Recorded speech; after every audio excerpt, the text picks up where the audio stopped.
In my quest to make a mark on the culture and make hip hop proud, I'd like to welcome you all to another episode of The Essence. I am your host, KB Tyndall, and The Essence is presented by Tent TV and powered by Validated Magazine. Today, I have an absolute independent legend in this game on the show, a native of the north side of Atlanta by way of the birthplace of hip hop, the Bronx. He is a thoroughly respected artist, lyricist, singer, songwriter, battle rapper, and podcast host. But don't let the titles and labels confuse you. This man is a pure artist with no restrictions. He has worked with the upper echelon and the who's who when it comes to top tier bars, as well as some of the most popular artists in the game, consisting of Jadakiss, Travis Scott, Royce da 5'9", T.I., Big Crit, Raekwon, Lloyd Banks, Birdman, Fuego Bass, New Jersey Twerk, Mickey Fax, Rick Ross, Bryson Tiller, Timbaland, Future, and many more. In the last decade as an independent artist, this man has released, if my findings are correct, a total of 24 projects and a total of 47 projects since 2011. Yeah. He was formerly signed to Cash Money Records and Republic Records. He has over 100 million streams, 10 gold and platinum plaques, a Grammy nomination for Allegory with Royce da 5'9", and American Music Award. His latest release is the final project in the Shadow trilogy entitled, The Last Shadow in the Shade. Ladies and gentlemen, please give a well-deserved salute to this king and a high-spirited welcome to Cyhi the Kid. What's good, family? Hey, that might have been the best intro I ever got. Oh, man, thank you, man. I'm sorry my dog was barking on you right there, but... No, you good. Yeah. Thank you, man. I appreciate that. Thank you. Absolutely, man. Sure. Let's jump right into it, man. What is your earliest memory of hip hop? Damn. Earliest memory of hip hop? Damn, that's a good question. Damn, that's a really good question. Okay. Earliest memory of now, do you mean in terms of like who I was listening to, or like when you say memory, like a hip hop moment? Your earliest recollection of hip hop, like, oh wow, this is something different that I've never seen that I want to be a part of. My cousin Randall, when I was a kid, was listening to Big L's album. Okay. The album that's out after he died and shit. Okay. We on the front with the glasses and shit. My cousin was playing that album a lot, and that kind of made me go like, hold on, like this shit is kind of, this nigga nice. You know what I mean? Like, yeah. I think that was the first, that and like really okay. My full beginning for me was Wu-Tang. Okay. My brother had every Wu-Tang album known. I'm not talking about Wu-Tang Forever and 36 Chambers and Liquid Swords. Right. I'm talking about Shaheem album. Okay. Like, I'm talking about early album. I'm talking about Sons of Man album. Wow. Like, okay. Yeah. So for me, it was a lot of Wu-Tang shit, and then the Big L shit. That kind of was like my entry to like, okay, hold on. Those were the first albums I seen in the house. And was like, damn, this, because I was young as hell. You know what I'm saying? I was legit. Right. So I think that was like my intro. I hadn't been to a concert or nothing. My parents wasn't really a fan of it because of the profanity and all the gangster shit. Right. And the pants sagging and everybody acting all. They didn't want me listening to none. I couldn't listen to none of that shit early. Right. Okay. You know all right. I mean? But my parents was totally old school. They was my parents from the projects too, but they old school. Right. You know, I mean, my parents was from Harlem.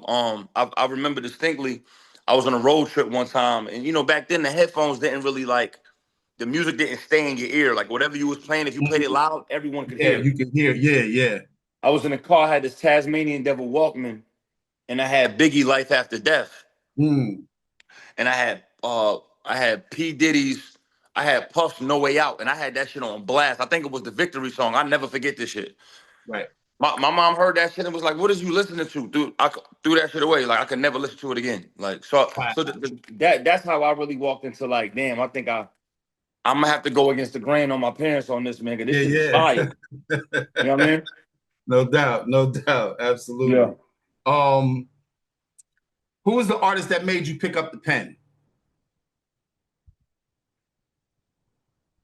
Mm, pick up the pen. I'm gonna say Big L and Big Pun. Big L and Big Pun. Okay, okay. Yeah. What part of the Bronx you from? I'm from the South Bronx, Grand Concourse. I like Concourse Village, a Grand couple blocks Concourse. from Yankee Okay, all Stadium. right. Okay. Yeah, a couple blocks from Yankee Stadium. Yeah, Yeah, I'm, yeah. I'm gonna say, more so Big Pun Okay. because I idolized Big Pun, and he was from the Bronx. Mm-hmm. Mm-hmm. Not that I got shade against Harlem, because I was actually born at St. John's Hospital in Harlem, but Okay. I'm from the Bronx. Right, right. But Pun, like I was literally Pun made me want to rap so much.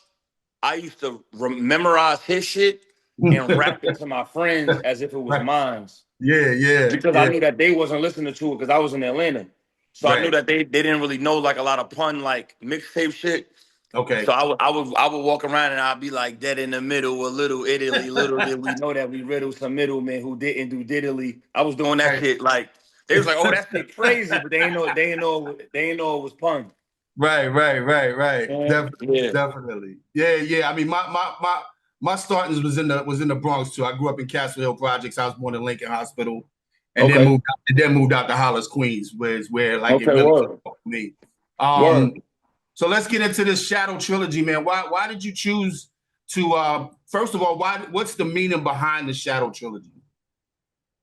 So the whole precipice of the shadow and the shade is, you got those niggas that they be like, remember the nigga in the hood that got a bust Jordan ass, but he never got the opportunity. Mm-hmm. Mm-hmm. He never had the spotlight, or maybe Right. he didn't conform to some of the bullshit in the industry, but he really just as nice, or maybe Mm-hmm. influenced a nigga that you see now, like Right. Ginobili doing a sham guard, right? Right. Right. Right. Right. Like sham guard is an example of a shadow and a shade. Mm. He didn't have the opportunity in the spotlight, but he still got the influence on the culture Culture. and Right. still Right. got the Right. skill set and the Right. attributes and work ethic to be up there with the elites. Mm. Mm. I exude that. I exude the hard work, the talent, but I might not have a lot of the spotlight that other niggas got, but I still got my crazy fan base. A lot Mm. of the top niggas know me. Like, That's but a fact. I'm not gonna deal with a lot of the shit. Like if I name my top 10 artists Mm-hmm. right now, 80 or 70% of those niggas was signed under niggas that they got a terrible story about. Mm-hmm. And Mm. I'm never gonna be the nigga that got a bad story about a nigga because I'm not staying long enough. Right. Right. Not for Right. no dollar. And no shade to them, because you gotta do what work for you. Right. Yeah. But I've been a self-made nigga since I was a jit. Any nigga that know me, any school I went to, I always been official. I always been a Mm-hmm. solid nigga, not walking around getting played with. I always was a hustler. I've been selling shit since I was in 6th grade. Any nigga that know me from middle school all the way up to high school, that nigga was always selling something, Right. Right. Right. whether it was legal or illegal. Right. Right. Niggas know me for that. They know me from a jit for getting money. Mm-hmm. You know what I'm saying? So I think that it always made me uncomfortable when niggas was playing with me to have opportunity, because I'm like, I really could get this bag, maybe not as quick as I could get it with you, but I'm gonna end up doing something that I don't want to do around you because I don't stand for this. Right. I'm not Right. gonna be disrespected. I'm not gonna play like I'm uncomfortable, like I'm not uncomfortable when I am uncomfortable. Mm-hmm. Mm-hmm. And I think a lot of niggas they tolerated a lot of shit while they didn't like what was going on, and I'm just not that person. So I'm always gonna be a shadow in the shade, and that each album is just the stories of what I'm going through and what I went through to be where I am now, whether it be in hip hop, my family, my homies, some niggas that I lost outside, just shit like that. You feel me? Right. Right. No doubt. No doubt. Um, Tell me about an experience in your life that was challenging to you that you overcame, um, and what the end result was, and how that experience affected you and helped you grow as a man. Um, well, I don't want to get into like crime shit, but I'll say in the music game, I'll say when I signed my first deal. I think it was around 2017.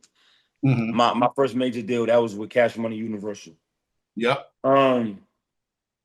11 months into that deal, I didn't like what was going on. And I could break it down simple now. Me and Birdman then and now have a great relationship. I was just with him the other day. Right. We still cool, always was solid. It really wasn't him. It was a middleman in between it that I didn't fuck with. Okay. Got you. Got you. But I had to go through that situation in order for me to get the deal anyway. So it is what it is. And also with the label shit, I had certain budgets in my contract. But then I learned through the business that just because something is in your contract doesn't mean that the label has to approve it. I wasn't aware of that before. Okay. I learned that the hard way. And maybe I did know, but I didn't think that they would play with me with something that was already in my budget. Okay. So I got on a sold out tour on my own with Black and Sabrina Claudio. I got a $50,000 budget in my contract. They didn't tell me, hey, I said, yo, I'm on a tour by myself. It's sold out. I just need some funding. You know, I want to get my merch. I want to get my tour bus, whatever. Oh, we're not clearing any budgets right now. You know, the budget is held up. We're not cutting any dollars. When I got told no to that, I was like, oh, I got to go. Like, this ain't going to work for me. Plus, you know, I already had all my own money so I ended up doing the tour anyway. Brung my Sprinter on the road that I purchased, my own merch. I did it myself. But once I was like, oh, I said, I'm damn near still independent. I might as well go back independent. Okay. The issue was, and I'm gonna be transparent, Birdman gave me $1,000, right? He gave you what? $300,000. Okay. I also gave a couple of my producers 50 grand out of that because I signed them under me and I gave them 50 grand because they ain't had no money in their pocket. So I'm like, you know what? I eat, y'all eat. Boom. So No I gave doubt. my producers some bread. Keep in mind, 2 of them niggas was homeless. None of them ever had a placement. This all they first shit. You know what I mean? All young niggas. Boom. Gave them a bag. After that, when I wanted to get out, this way it got difficult. The niggas in the middle, they wanted like an interest of like $64,000. And keep in mind, at this time when I asked to get out, my music got froze up, so I couldn't release any music until I got out this deal. Right. That was a hard time for me because I had to make a hard decision. And now I owe $360,000. First of all, where we come from, niggas don't even know how to pay back $100. 360. That's some different shit. So now I'm 360,000 plus in debt. You know what I mean? Knowing that I gotta return this bread. These niggas already done spent the money I gave them. So it's like, boom. Anyway, long story short, and this is how I got out my deal. I ended up facilitating another situation where basically I hit Bird up personally myself. I said, yo, big homie, I know it's business. I'm not asking for no favors. Let's work something out. Let me put a down payment on this. I promise I'll pay you back. Let me put a down payment on it. Give me about 24-month plan to pay you monthly till this balance is clear. Give me a little minute to facilitate my music. Let me drop again on the down. He said, nephew, whatever you want to do, put it on paper. We'll get it done. He kept his word. From there, a month or 2 later, forwarded him 100,000 cash. Boom. Go from there. Now I owe $7,400 a month to this label until I'm out of my deal. Keep in mind, I just bought my house. I just bought my Sprinter. So I'm going through a lot at this time. My nigga, like I just put a lot of money into my cribs. And now I gotta pay $7,400 a month extra. Plus just gave up 100,000. Right. So that was a real hard time in my life, but I had to keep my word. Now I'm gonna tell you where Bird really got solid with me. So I'm slowly paying. I get down to about 110,000, right? I say, you know what? I'm gonna hit Bird again. Cause at that time, I was sitting on like, even though I was like spending on my bread, I was sitting on like, I say 60, like $70,000. Okay. I hit Bird. I said, big homie, I don't want to bother you with nothing, man, but yo, I owe you about 100 something left. I know I do. I said, but yo, is there an amount I could forward you right now that you would just? I said, yo, if I give you 60 right now, can we just end this shit? He said, nephew, if that's what you got the 60 ready? I said, I got the 60 ready. He said, I'm gonna hit my lawyer. We're gonna set it up and we're gonna wash it away. Wow. Word to my moms, got the money, the lawyer, wired the 60, nigga let me go. And that was it. The true story, bro. It was the hardest shit I ever had to do in my life because I had to really maintain and get it in. But right. I paid my debt clear as day. Mm-hmm. And I'm proud of that moment though, because that it took me a lot to get that done. You know what I mean? Yeah, man, that's some solid shit though. Yeah, Yeah, for sure, for absolutely. sure. That's not really the kind of stories that you hear about all the time. You know what I mean? Yeah, yeah, Yeah, yeah. sure, No, for sure. definitely, definitely. Yeah. Um, the last Shadow in the Shade, man. You know, I listened to the project. There's a few standout tracks that I like. Um, One of them is Do Black Men Need Therapy? Um, man, this is a Yeah, subject that just nobody talks about, man. You know what I yeah, mean? Um, yeah. and I'm not ashamed to say it. I see a therapist on a regular basis, man, for maintenance Salute. purposes. Okay. You know what I Salute. mean? Like it's just Yeah. something that works for me. Do Yeah. you see therapists, or what made you make this? What made you make this song and tackle this Um, topic? you know what's crazy, bro? I haven't seen an actual therapist yet, Mm-hmm. but I look at therapy in multiple ways. You know what I mean? Whether it be via a therapist, music can be therapeutic. Music, yeah, Um, absolutely.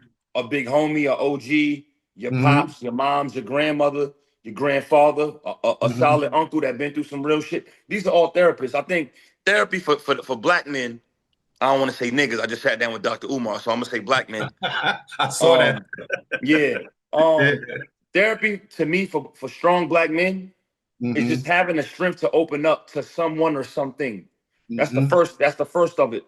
I think some of us might all eventually maybe need some actual therapy from somebody that's went to school for it and has a degree in it.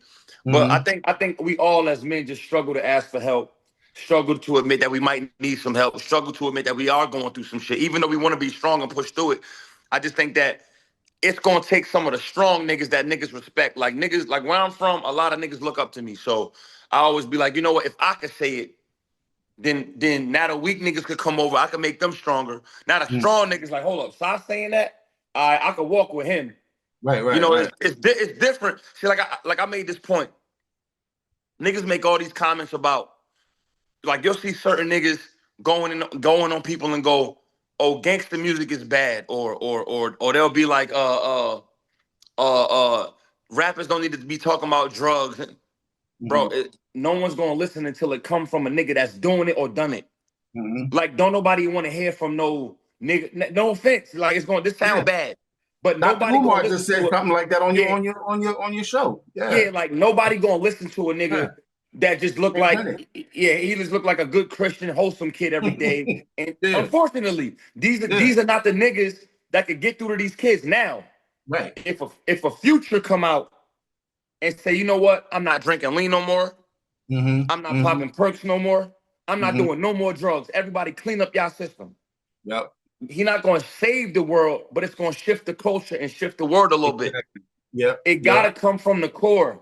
Mm-hmm. And so I feel like one of the niggas like me that's a leader, I don't have the influence of a future, or maybe a nigga like, say, Benny the Butcher, Jada Mm-hmm. Kiss, but I feel like these niggas have told a lot in their story. They did a lot of reflection and projecting Right, right, about, right. look, I did do these things, but I also went through these things.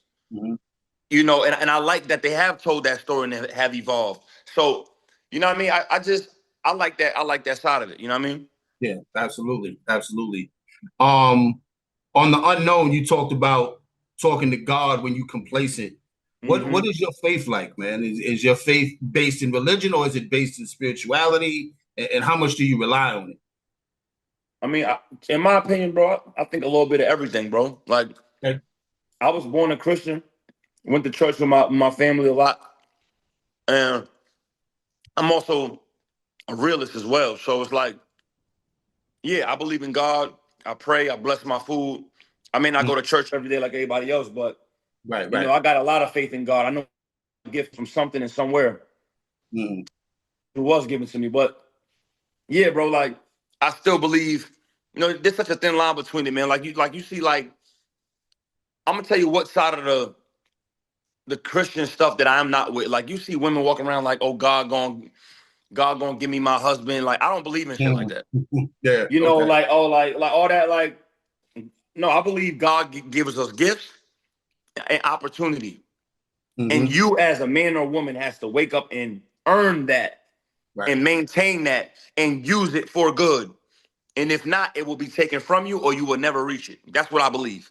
Okay. I don't believe that any woman is around here is gonna find her husband that's just gonna be faithful to her. It don't work like that. I don't believe in none of that type of shit. Whatever. I don't even know if that's a story in the Bible, but I'm just saying. Right. I believe that when I talk to God, it's not more so for, oh Lord, bring me this house. No, it's thank you, Lord, for giving me the gift. For giving me the gift and the strength in Right. life and air to wake up every morning, breathe, and now I'm gonna go make this shit happen. Gonna make it happen. Yeah. And that's what I believe. I don't sit back like a lot of these motherfuckers do and God gonna do. I don't do all that. Right. You know what I mean? Got you. I believe my gift is given from that. We all got gifts, and you got to open that shit and give it to the world and your family at your discretion. I believe in shit like that, and so that's my belief. You know what I mean? Okay. You also talked about a deal that you just turned down. Can you kind of elaborate on that a little bit? Yeah. I ain't gonna say the company, Right. but Okay. I get offers all the time. But yeah, I said that on the song. They don't know. You know, I just got to offer the deal and turn it down. But that's me saying that to niggas because it's like everyone's so eager to sign something. It's like, nigga, you could tell these niggas no. Real talk. Yeah. Like that was a flex for me, man, because I want a lot of niggas to hear that. Now I'm really independent. Like I'm not just independent because nobody calling me. I'm independent because I choose to be. Feel Okay. me? Yeah. And Yeah. so I love that line because it was real. You know what I'm saying? I was about to do a situation and I felt like they was playing with me in the paperwork. And when my lawyer told me what they were trying to slip in there, I said, go fuck yourself. I just told y'all I wasn't doing that, and y'all try to put it in here. So now we no longer do business. You know what I'm saying? Yeah, that's easy. Yeah, that's an Yeah, easy thing facts. to do. Yeah, absolutely. You talked about I caught the line, but I don't know what it meant. You talked about battling Van Lathan before TMZ. What was that about? Yo, shout out to Van Lathan. That's my man. He used to be on Twitter just talking shit. He Okay. might add me, write a bar to me. So I say, Right. you know what, I'm gonna burn this nigga on tweets. You know what I'm saying? So, but yeah, we had a little back and forth on Twitter with the bars and shit. So but that's why I say, they don't know I battled Van Lathan before the TMZ. You know what I'm saying? True story too. No True doubt, no story. doubt. On Awakened Dreams, you said Gilly found your camera in Philly and sent it to the Bronx in an Uber. True How the story. hell did you find your camera? Where you find your camera? True story. Yeah, so long story short, I got two records with Freeway. Right. You know what I mean? You see on the album, me and Gilly was outside with Freeway talking and you see the little skit.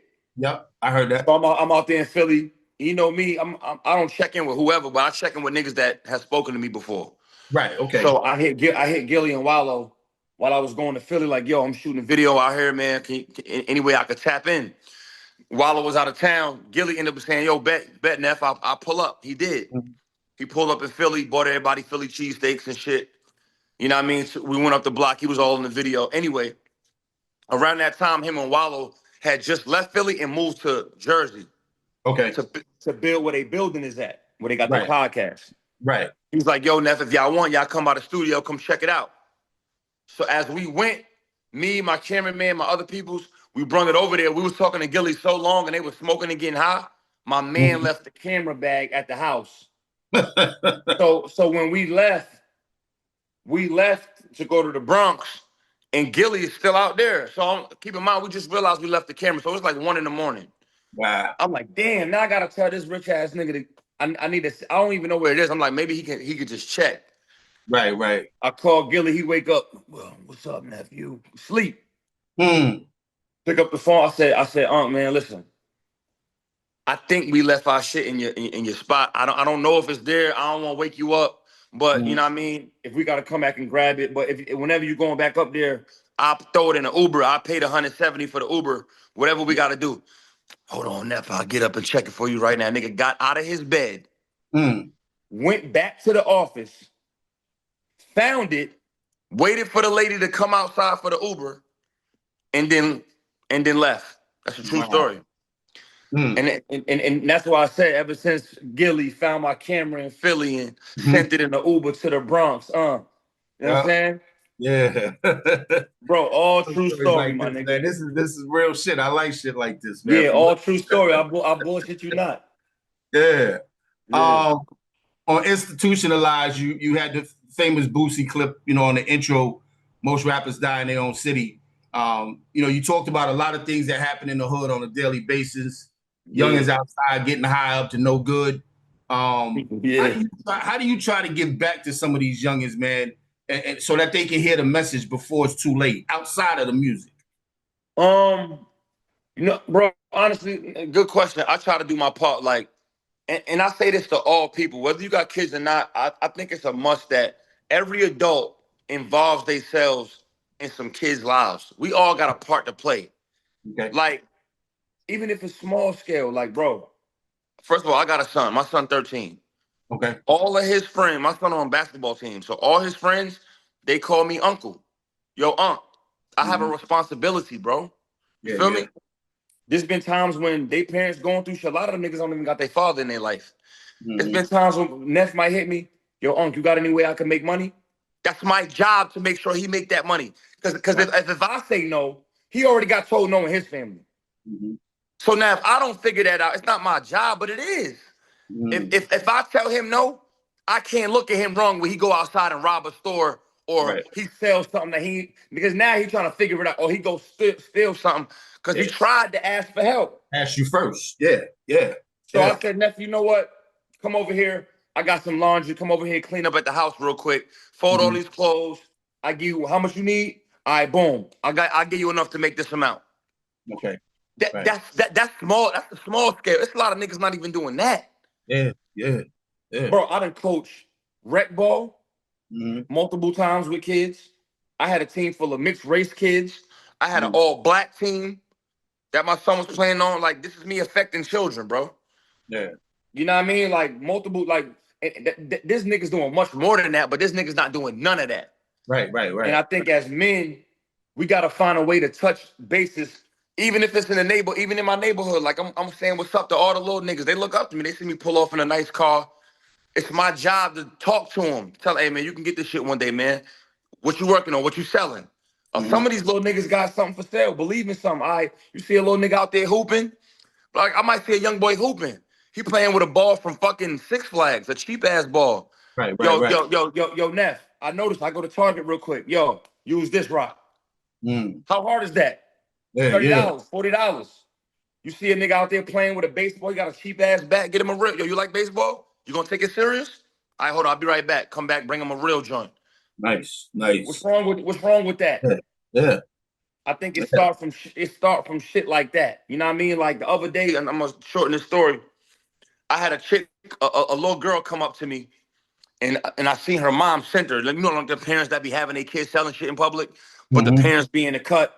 Yeah. Little girl came up to me and my homegirls and shit, and she was selling da da da da.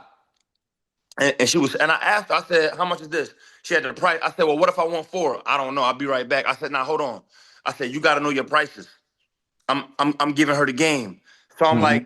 I'm like, if I get this right here for $5, I said, how much? I said, let me get two for the eight. Hold on, I gotta ask. You need to have your prices down pat and have a Mm-hmm. deal ready for me if I want to get more than just this. I'm giving her game. Yeah. Yeah. Yeah. Because Yeah. her mom got out there doing it, but she's not giving her but there's a way to really get this off. Right. Right. You Right. know what I'm saying? So it's simple. I done did that with hella kids outside. Anytime I see a kid buying something, I might buy it and hand it to it. You see a kid selling something, buy it. Mm. Give them some game. Like that little shit is important. Yeah. They That remember shit that. matters. You know what I'm saying? So I Yeah. try to do that much when I'm out and Mhm. about and I'm with my youngins and I'm doing what I'm doing outside. No doubt. No doubt. Um, I love the fact that artists like yourself and like Graph are teaming up with Rockefeller alumni artists, bringing back that sound, that we were all into in the '90s Mm-hmm. and the early 2000s. That Mm-hmm. Just Blaze, Bink, Timberland, Kanye beat, Yes, Kanye sir. West beats, Yes, shit sir. like that. How they quote unquote feature in Freeway, who we know you've worked before, and Nick Grant, who in my opinion is a underrated MC. Yeah. How did that come about? And when you were in the studio with them, what was that energy like? Yeah, I wasn't even in the lab with them when I did quote unquote. I actually Okay. had two. I had two verses on there. Mm-hmm. The beat by Stoic, I thought it sounded like some old Rockefeller shit. Okay. It sounded like a Diet Just Blaze, like Mm-hmm. or like a Bink beat, like it just sounded Right. like that. Yeah. So I hit Freeway because I'm like, nah, this the most solid the rock nigga I know. You know what I Okay. mean? I mean, Beans reached out to me before, but you know he losing his voice and stuff, so you know that's Right. hard to Right. get right now. So I hit Freeway. He said, "Yo, I'll get it to you in a few days." This shit crazy. Matter of fact, Freeway, when I sent it to him, he responded with a voice message of him rapping to the beat, freestyling to it. I got like a 4-bar joint Yeah. with him just freestyling to Right. it, Right. Right. just because he liked the beat. Mm. So that's how I got it with him. Then me and Nick Grant got back in touch because we had sparred a minute ago when I was on a Sway joint. And I always Mm-hmm. felt like we needed to connect. And I was like, yo, I got a joint for you. Sent him two Okay. joints. And then he jumped on it last minute the day before I turned my album in. And that's how that Right. got done. Nice. Nice. Nice. Speaking of the rock, like I know you draw, I read your bio too, and I know you draw inspiration from a few people. So knowing that Jay-Z's one of them, what's your favorite Hove song and your favorite Hove moment in time? Uh, well, great question. Favorite Jay-Z song of all time? I'm gonna go You Don't Know What You Do. Whew. Okay. Which arguably to me is the greatest hip hop beat of all time. Hmm. I don't think there's a better beat when you hear it and you just like make that face every time. The greatest rap beat of all time to me. Yeah, It's so absolutely. good. I don't even want to freestyle to it. Hmm. Hmm. Greatest Jay-Z moment of all time was when he did the freestyle with Funk Flex to the Grammy Family instrumental. Oh, that shit was crazy. Yeah. And he fucked up 20 times. But still was But crazy though. but he kept going, and it was Yeah. so crazy, and the swag Yeah. and the confidence Yeah. to mess up that much and keep. I And never keep seen going. or heard no shit Hmm. like that in my life, Hmm. and that hands down is my favorite Hove moment. Every time I do a freestyle, I play that joint for inspiration. Wow. That's what's up. That's what's up. Yep.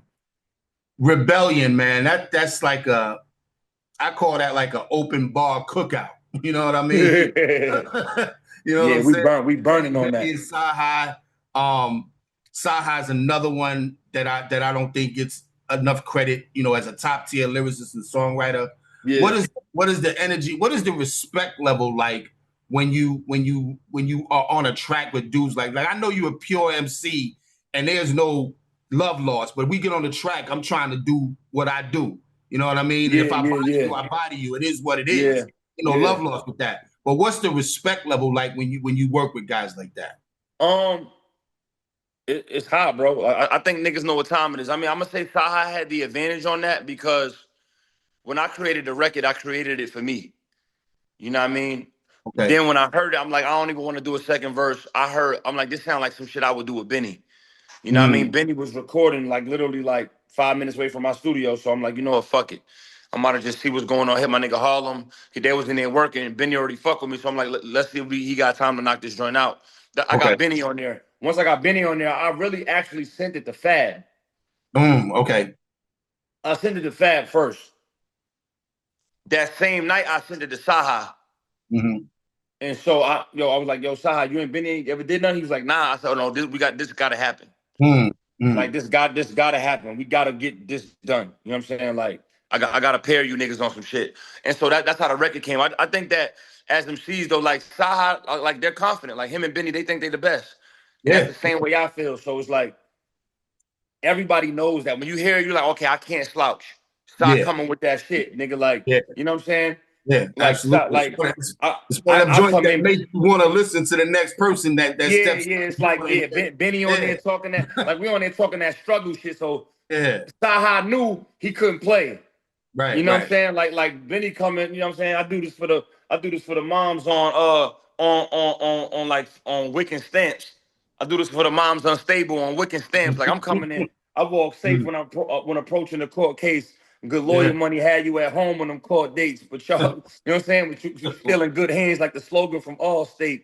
Like Yeah. nigga, we coming with that shit. Mm-hmm.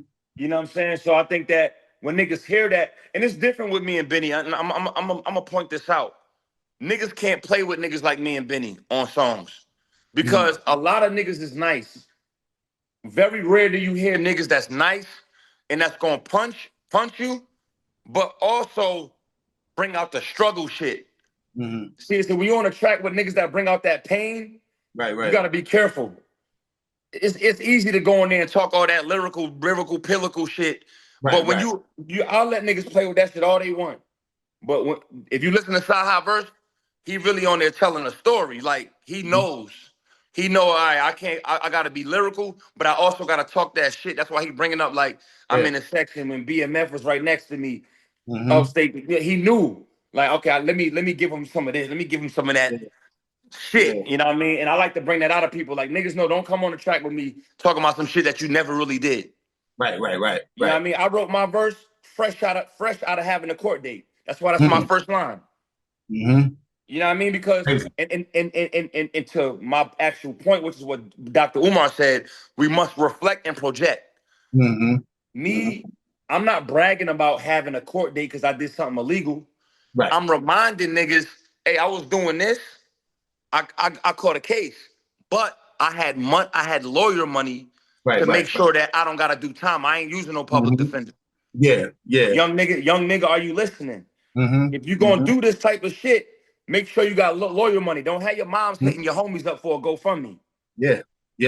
If you gonna bust this move because you don't got a choice, okay, respect. But here's what you're gonna go through. You know what I'm saying? Yeah, I had somebody tell me a couple of weeks ago, you can do anything you want to do, but you just got to be ready for the consequences of your actions, whatever they is. Exactly. You know what I mean? Exactly. So yeah, that's a powerful takeaway. Absolutely. But that's why I like to say that niggas will look over that line because they'd rather hear some bullshit. Good lawyer money had me at home on them court dates. Oh, hold on. So you ain't have to go to court? Yes, I didn't. Because I had good lawyer money. Are you niggas, do you fools listen to music or do you just skim through it? Skim through it, that's right. See, I influenced all the niggas you ruined, the same niggas you gave nothing. I made something doing. You heard me? Yeah. I'm really that. Yeah, Ho was talking that shit in '96 and had to bring it back and tell niggas again. Come you know on, what I'm bro. saying? Multiple times. Facts, bro. Multiple times. Absolutely. Facts. No doubt. What's your favorite track on the album? I'm gonna say this, bro. I never had favorites. I don't really bump my own shit like that. But the most personal track to me is "Do Black Men Need Therapy." That song hurt to write. You know what I mean? That song brought me to tears mid-verse, creating that verse. Talking about my uncle that passed away, the only hustler in my family. Talking about my pops. Talking about the struggle, never meeting my grandfathers. You know what I mean? I needed them niggas, but I ain't have them because they ain't take care of themselves. You know what I'm saying? My uncle passing, my pops, you know, him being so tough on me that I didn't understand it till he told me like shit. His dad didn't hug him or tell him he loved him because he was trying to be so tough on him. And so then that turned into my brother acting that way. And then I'm like, hold on, I don't know if I want this to come to me. So it was like I described it from that because I'm like, this shit stems from something. You know, and that's why I said we went through slavery, poverty, Great Depression. They freed us, but they suppressed us. Say the question now. So I went through all the things from my family to what niggas is going through. You know what I'm saying? To all the way to slavery. I broke down every reason why these niggas have issues. It starts in family. It started from poverty. It started from slavery. It started from like niggas got so much shit to prove because we never had nothing.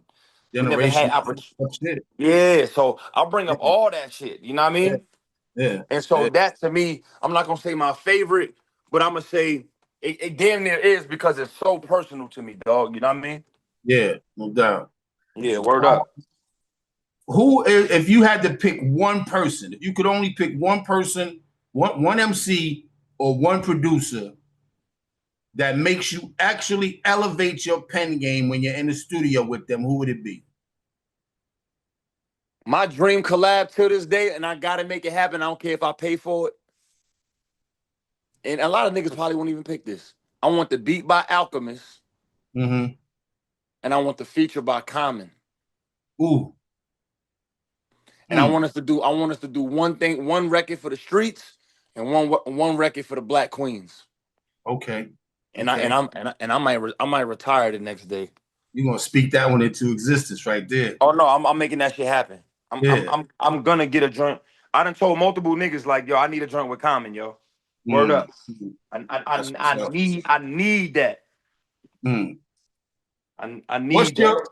What's your most memorable moment as an artist so far? Memorable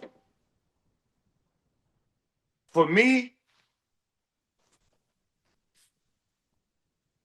Memorable.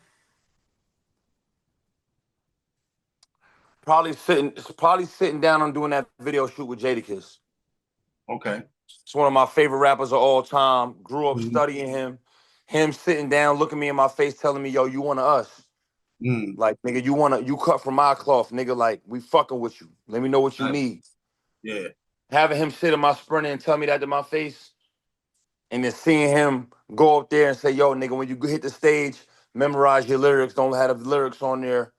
That's it for me, fam. That's JD, top 5 dead or alive, nigga. Yeah, You know what I mean? That's I'm gonna say, like, I Yeah. never forget that. That shit right there just changed my life. You feel me? Yeah, absolutely. Hold up. So I know you had started your own label, Arrogant Music, in 2006. You went through the major label machine and the system with Cash Money and Republic.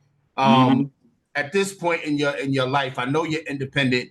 But which do you prefer? Do you prefer independence over major label? Yeah, independent all day.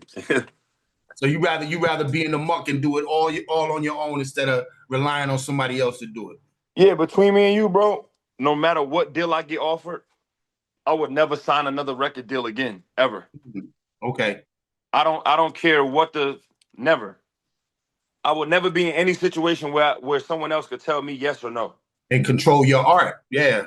That will never happen. So those days, I know a lot of people be talking that independent shit, but I'm independent, like for real, like to the point where like there's not even the amount of money somebody could sign me at. Right. Okay. Feel me? It's that serious. I know you draw inspiration from Kobe and Muhammad Ali. Yes, sir. So what's your favorite Kobe and Ali moments in time? Ooh.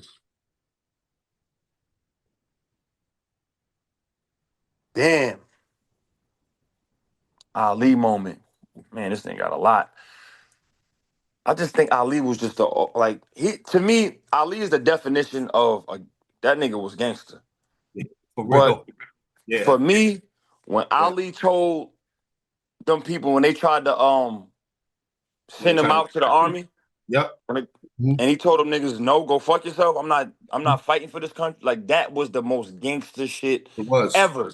Fuck what he did in the ring. Fuck what he did in the ring. Not to mention in the ring, he fought the biggest punchers, bigger than him, strong. He didn't give a fuck. Like, he fought all these new boxing, these new DV, this shit tanking them be doing. I don't fuck with that shit. Like, these niggas ducking too many fades. Yeah. That shit he did against the world.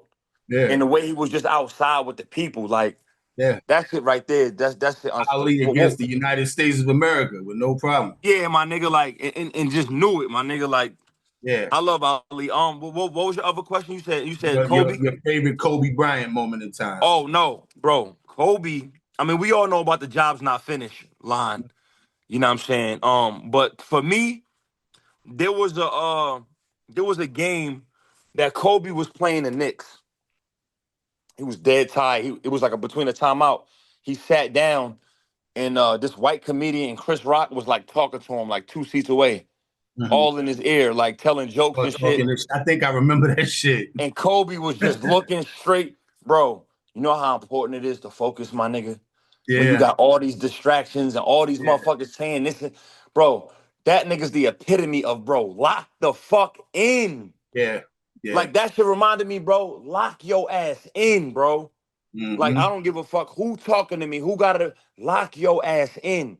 And that shit, for me to see that, I was like, oh, no, we ain't got no excuse. No Like excuse. this nigga's ignoring one of the greatest comedians of all time. Mm-hmm. Mm-hmm. He not worried about that shit. My nigga got a job to do. Yeah, And yeah. for The me, mission is more important. yeah, Yeah. bro, I ain't gonna lie. Like when I seen Yeah. that, I was like, nah, Kobe is my mans. Mm, Yeah, that's my favorite Kobe moment of all time, yo. that's what's up. The Cyhi Not Sorry show.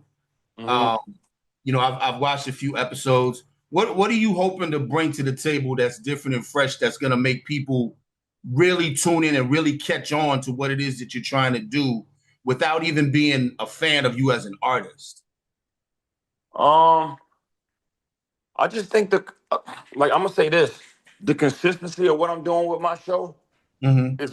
is gonna continue to keep working Okay. because now I'm gonna take a little longer because I'm not gonna clickbait and do the bullshit that a lot of other people gonna do. Okay. You know, I'm not Gotcha. gonna let nobody. I just had to tell a nigga the other day, hey homie, I'm not gonna be able to drop that part of that because you being disrespectful to another nigga. Mm-hmm. And the Okay. way you wording it, it's different if you disagree with him, but you disagreeing with in a disrespectful fashion to where, say if y'all see each other and he want to see about you about this or vice versa, Right. the Right. clip that they gonna pull out when it all fold is my Yeah. show. Right. And I'm Right. not exuding none of that type of negativity on my platform. And then we're Got you. gonna be sitting here talking about, oh, rappers need to do this. And matter of fact, bro, I'm literally doing a podcast tonight. And I'm about to Mm-hmm. chew up all these corny and I know these are some shows I might end up on later on because I'm about to get it cracking. But Right. I don't give a fuck. I'm about to check all these niggas that been on these platforms laughing at the negativity another nigga say to another nigga. Y'all niggas sitting back giggling, but you know what it is though? A Mm-hmm. lot of these podcast niggas, they like even if they from the hood, there was the niggas in the hood that was walking past the block that had the action. They never was really able to dap Okay. niggas up outside and really Mm-hmm. really see what happened when shit go left. Right. Right. You know what I'm saying? Like that's why they laughing. It's funny to them because these niggas are clowns. They know y'all clowning. They know Mm-hmm. y'all clowns and they gonna let y'all continue to it. But I'm not gonna let a nigga do that on my platform. Okay. I'm Got not gonna pull a Vlad TV and let you come in here and say, "Oh fuck this nigga." Nah, bro, this nigga might be with some niggas that's really with that. Right, right, right. You Yeah. might be with some niggas that's with that. Now this nigga feel like he gotta prove something because y'all at Mm-hmm. the same concert or festival. Yeah. Nah, bro. Hey, we not doing that, my nigga. We're Mm. not doing that, man. I wish y'all to find peace, not because I'm scared, but because I don't want to see y'all go down that hole. Right, We right. losing enough niggas, and we don't got enough niggas. Like it's even niggas that I know that's official, that I know that know better, that's letting these niggas do it. Mm-hmm. And I be sitting back like, nah, not you, my nigga. That's why I see. You know who don't let them do it. Like I haven't seen that on Gilly or Wallow platform one time. They don't I let haven't them seen. do it. Nah, you're right. You're right. They Yeah. don't let them do it. Mm-hmm. That these are the niggas, but it ain't a lot of niggas past that that's going to allow it. Right, right. It's not a lot of niggas that'll fight for it because they feel like, oh, it's not freedom of speech, nigga. No. Mm. Sometimes you gotta tell, hey man, let's not Yeah, chill, let's not do that. Yeah, yeah, chill, big dog. yeah. You know what I mean? So You trying to aggravate something and cause some type of action that ain't even necessary. Yeah, yeah. that's why I need my platform to keep going because I'm not gonna allow that. Mm-hmm. You know what I mean? And so I think once that gets out like that, bro, and I've been doing a lot with like on my platform, like a lot of people get their rocks off and talk their shit, but I haven't really fully even let off my full shit yet because I'm involved in the culture, I'm involved in the streets, I'm involved in the ladies. And so everybody get on there, we split our opinions and we go so forth, so forth. But I have my solo, current event moments where I get my shit off and I go crazy. You know what I mean? Got you. Got you. Yeah. Final question, man. What does hip hop mean to you? Hip hop is everything, bro. Hip hop is culture, creativity, energy, mood, the future, the Mm. now, it's the whole influence of the entire world. I literally went to China, Beijing, China, and had a tourist guide that talked and walked like us, and he was Chinese. And I said, "Where did you learn this shit from?" He said, "Hip hop." He'd never been to America. Wow. His name was Mustafa. I lie to you not.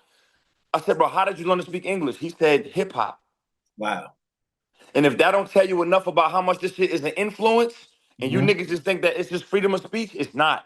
It's Mm-hmm. bigger than you. It's bigger than your ignorance, my nigga. You have Yeah. a job, and you have an opportunity, and you have a responsibility.